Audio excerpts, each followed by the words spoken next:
Halo Sobat Mania, kembali lagi di BRC Official. Ada kabar menarik nih mengenai PSM Makassar, seringkali dirugikan keputusan wasit. Hingga pekan ke-6 Super League, ada 3 keputusan kontroversial wasit, yang merugikan PSM Makassar. Di antaranya, laga PSM Makassar versus Persijap Jepara, di Stadion Gelora B.J. Habibie, Jumat tanggal 8 September tahun 2025.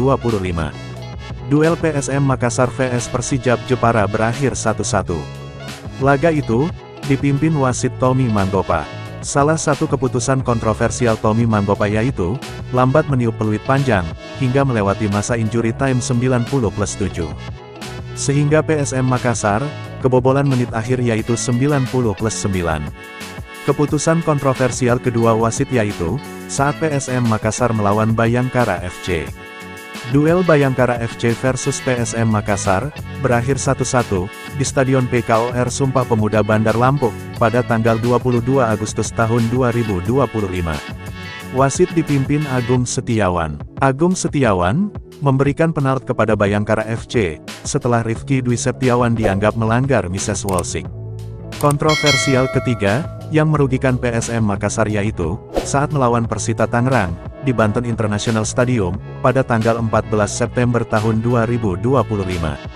Laga ini, dimenangkan Persita Tangerang, dengan skor 2-1. Laga ini, dipimpin wasit Ritual Pahala. Wasit memberikan 2 penalti, kepada Persita Tangerang, usai pemain PSM Makassar, dianggap menjatuhkan pemain Persita di kotak penalti.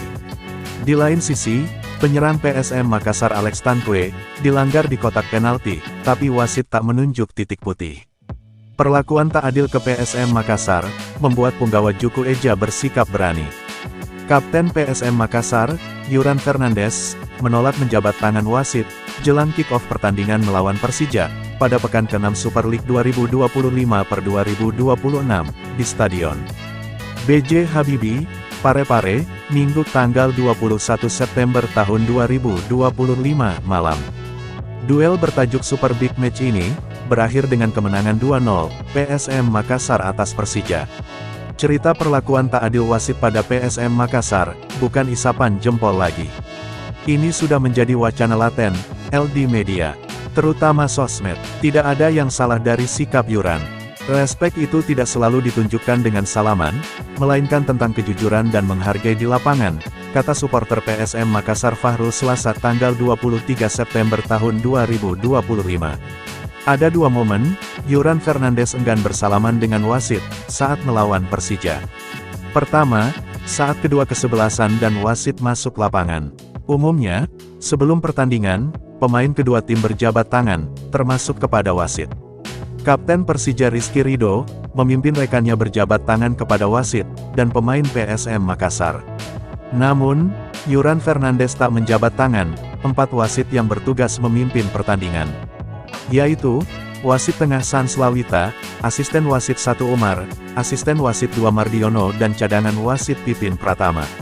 Usai jabat tangan dengan pemain Persija, Yuran Fernandes melewati Sans Lawita CS, tanpa bersalaman dan menyambut rekan setimnya, untuk berjabat tangan. Sans Lawita sosok wasit berlisensi FIFA.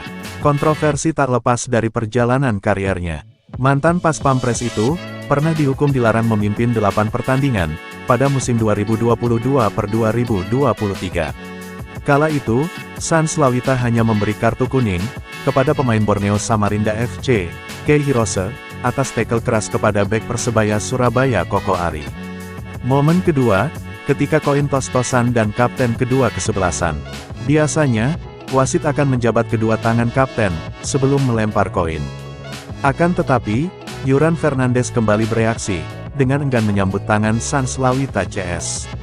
Wasit Sans Lawita, meminta agar Yuran Fernandes bersedia berjabat tangan, sebagai bentuk respek. Tolong jaga respek dengan kami, mari bersalaman. Saya mohon, ucapnya dalam rekaman siaran langsung. Namun, Yuran Fernandes tetap kukuh pada pendiriannya. Ia tetap tak ingin menjabat tangan wasit.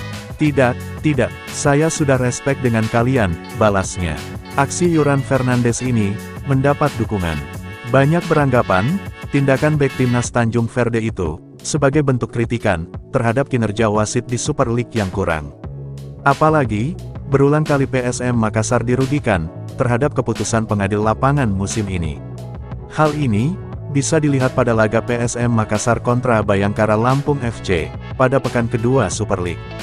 Yuran Fernandes bukan kali pertama menyoroti kinerja wasit dan sepak bola Indonesia.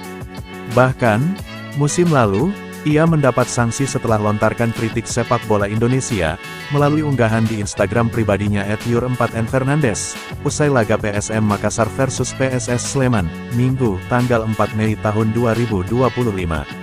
Nah itu dia sobat untuk update kabar hari ini. Bagaimana pendapat kalian sobat? Tulis pendapat kalian ya sobat, dan jangan lupa like, komen dan subscribe.